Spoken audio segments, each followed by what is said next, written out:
Many thanks for your company here. A suspected armed robber has told police in Kumasi he only took half the amount he's alleged to have stolen because he had sympathy for the victim. 19-year-old man identified as Hamza is also offering to act as an informant of the Ashanti Regional Police Command and lead officials to all narcotic and other crime spots in the city. He's one of 4 suspects who were paraded before journalists for various crimes, including car snatching. Kwesi Deborah reports.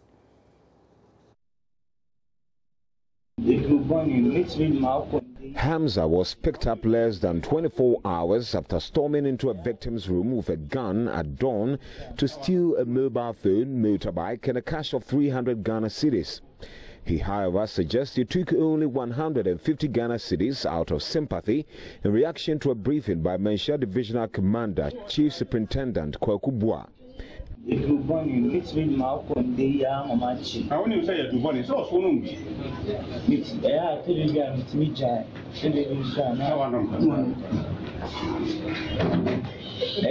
I can send you to where they sell all the hard drugs. I want to help the society, but I can't. I will work hard, and should the police agree, I would want to become... Hamza was picked up less than 24 hours after storming into a victim's room with a gun at dawn to steal a mobile phone, motorbike and a cash of 300 Ghana cedis. He, however, suggests he took only 150 Ghana cedis out of sympathy in reaction to a briefing by Mensia Divisional Commander Chief Superintendent Kwaku Bua. I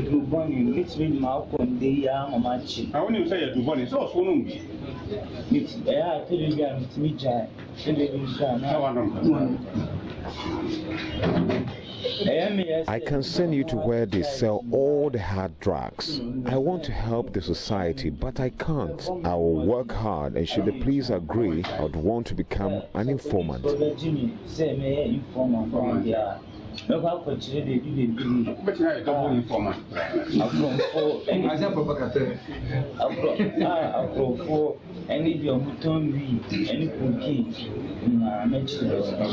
Earlier, Regional Deputy Commander ACP Ampofuduku told journalists of the nefarious activities of one of the suspects believed to be a member of a car stealing syndicate.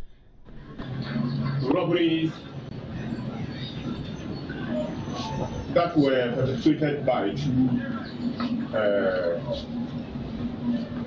how do we call it, suspects. They are here, and when I mention their name, when I mention their name, then you point them out. They can even stand up for the press to see them. Complainant is Samuel Insia, and the driver who lives at Ningaso near Krofo, Kumasi. Suspect is Patrick Indebu, who claims to be a building contractor. Patrick Indebu, yes, I is here. Who claims to be a building contractor. Other accomplices are now at large. On the 10th of March 2017, the complainant was in charge his Toyota Corolla taxi car with registration number AS 680-17, valued at 30,000 Ghana cedis.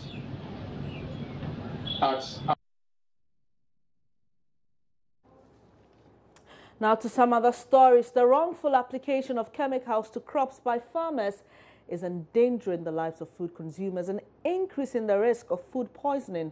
That's a revelation from our latest hotline documentary, Poison on the Menu, which airs this evening at 6:30. In the Eastern region, vegetable farmers tell Joy News they sometimes harvest products a day after applying chemicals instead of waiting for at least 2 weeks.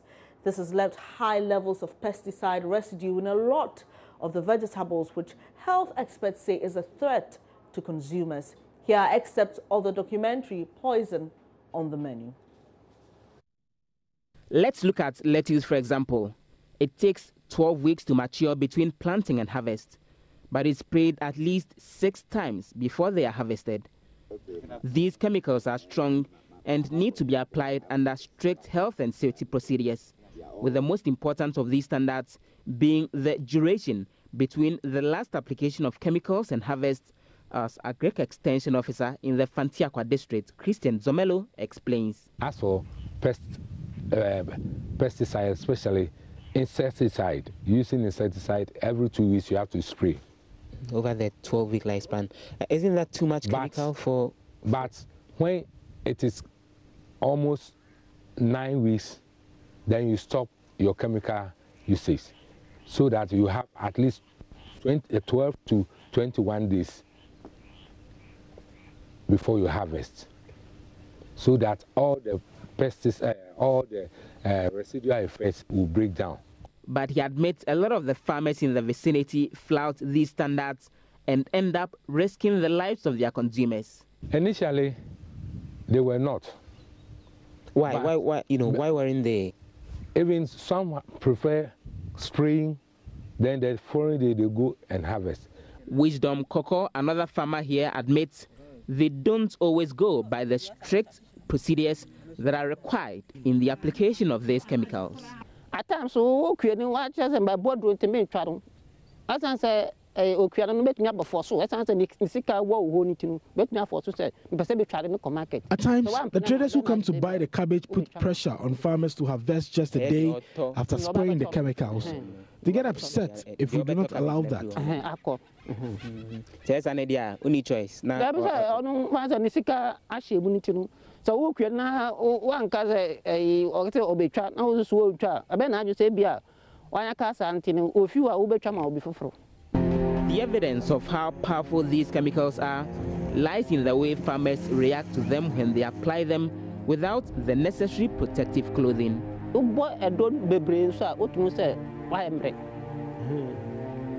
Ernest Boabeng, popularly called Wafata, is a garden eggs, pepper and tomato farmer at Bregrom. We visit his 1-acre farm. Dark in complexion and fairly short in height, he carries a sprayer on his back and in a black Wellington boot and a long-sleeved shirt, spraying his field to destroy pests. The waste that comes in good in your mouth and your nose, so that when you are spraying, you will see that you become, it brings you headache, pains, even pains, and you get eyes problem. You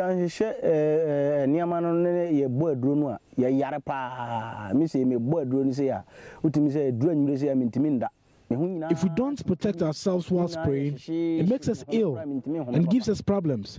I'm unable to sleep at night. I get fever. I can't even breathe. My body itches. Then I get headache. I'm unable to go to work for 3 days.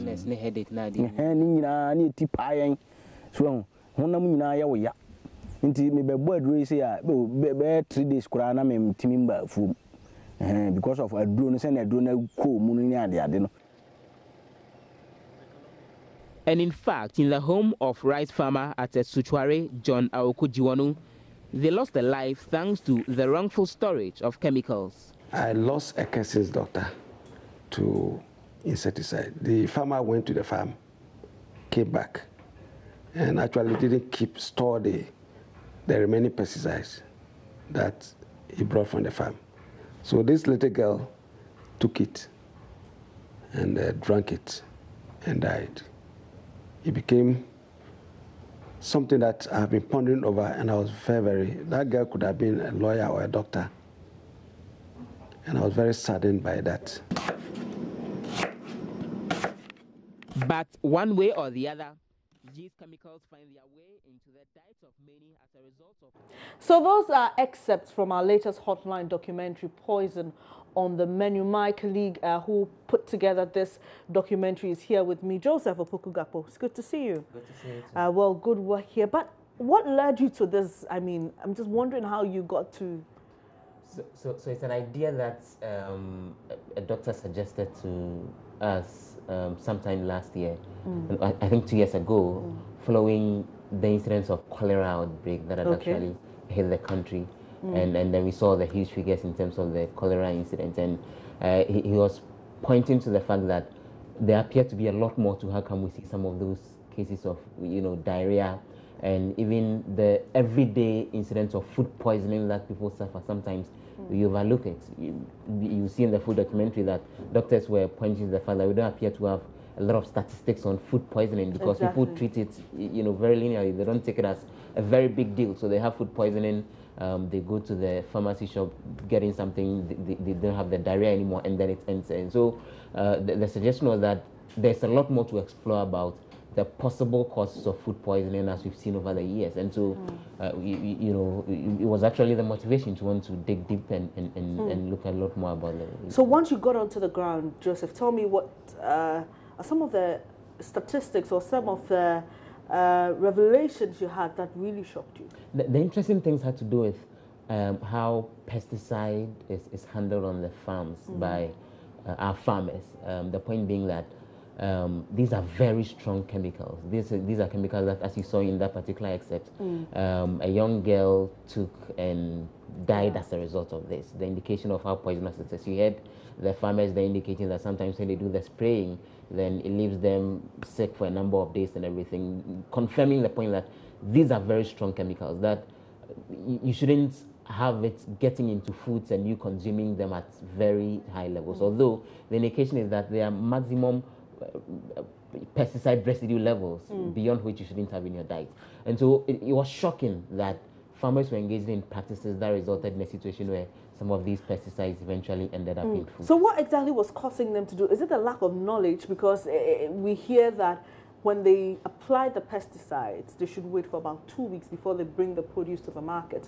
But here's the case: they can apply it today, and then the vegetables find their way on our shelves and stalls in the market. Exactly. Is it a problem of lack of knowledge or just indiscipline? The extension officers, from the impression they gave me, have been trying to do a lot of work in terms of educating farmers on this. The farmers are concerned about huge incidents of pest attacks on their fields, and so usually they are worried that between when they are supposed to harvest and their last application of pesticide, if you leave it for that 2-week period, it's possible the pest may come, feed on it, and still destroy the produce, and you won't get very good money for it. That's the first leg of it. The other leg of it is that sometimes in some of the areas, particularly in the eastern region, where a lot of people buy their vegetables from, there's a lot of pressure on the farmers to get the produce out there onto the market. And so the traders go there, and although the farmers explain to them, I did the spraying yesterday, let's give it a while before we harvest, then the traders insist that, hey, let's get it out. But the bit about ignorance as well is something that I observed. It looks as though a lot of the farmers, as one of the experts pointed out in the documentary, are illiterate, and so they're unable to read and understand the instructions that are spelled out on the bottles of the pesticides that they buy. And so they tend to do anything without going by the required procedures in the application of these pesticides. This is really, really troubling. So tell us, what would we see in this particular documentary, apart from some of the expose or revelation that we get as to what's really happening on the ground with our food? What else should we look forward to? So we do some analysis, particularly in the second part. We hear from all the experts. Sure. We hear from a health expert on what you can do to avoid falling victim when it comes to food poisoning. We hear from an agric consultant on what should be done generally going forward. We hear from researchers at KNUST on what they found, particularly when it comes to food contamination. And we hear from the Food and Drugs Authority, because the point is that to a certain extent, as regulators, when it comes to the kind of foods that we consume, we should see them taking some level of action to deal with some of these situations. We've seen in the past concerns about food being deliberately and what I would describe as criminally contaminated by people who use all sorts of chemicals in palm oil and in Kobe and all of that. We hear from the FDA on what they are doing going forward to stop these kinds of practices. And then, well, with those assurances, we can hold them to it in future if we don't see anything change in the days ahead. So after you went to the ground, are you now confident to pick a fruit or a vegetable from any market and consume? Let me tell you about my latest example. Last night I was getting jollof rice somewhere on the streets, and then they were about to serve it with lettuce. The fellow I was buying it with wanted that, but then I was like, hey, I won't go for the lettuce, I'll go for the rice, because I'm sure it's gone through fire. So worst case scenario, even if it's contaminated, it won't be that contaminated. But particularly consuming lettuce and vegetables without going through fire. Last night was the last time I rejected something like that. So I've been a lot more cautious of what I eat ever since I went on the ground and saw all of these. Right, thank you very much, Joseph Opoku-Gakpo. You want to make a date with us here on the Joy News channel at 6:30 p.m. tonight. We are showing that Hotline documentary, Poison, on the menu. You should be interested because I'm sure we all eat. And, you know, as you know, balanced diet, getting a balanced diet is really important. You know, exactly. Vegetables and fruits are really, really important in our whole diet structure. So this is something that hopefully would get us some results, because that's the point, isn't it? We hope so. We hope so. Usually that's the idea. And the point is that usually the observation is that the consumption of some of these foods are what results in the everyday diarrhea and food poisoning incidents that we see, except that beyond just suffering it and curing it, we don't look out for what may have caused it. And that's what this documentary is seeking to draw attention to, the possible cause, so that then the next time you are buying food, you know where you're buying it from, and you ask questions about the source of the vegetables that are being sold to you to take home. And hopefully we can get some good policies in place in terms of how our farmers apply these pesticides. And, you know, the agric sector going really strong in terms of managing and dealing with these If you have a bit of time, one of the things we saw, for example, in the eastern region was them having very stagnant water that cows drink from and helping contaminate it and all of that. You know, and that was the water source that they were using for the irrigation. And so then eventually the farmers were explaining that one of the ways around this would be for the MPP government to go ahead and roll out its one village, one dam policy, where they would have a proper dam, you know, in the vegetable growing area. So they would have a cleaner source of water for use rather than relying on those contaminated sources of water. Thank you very much, Joseph Opoku-Gakpo. Interesting revelation, but there's more at 6:30 p.m. here on the Joy News channel when we show that documentary produced by Joseph Opoku-Gakpo, Poison, on the menu. You're watching Joy News.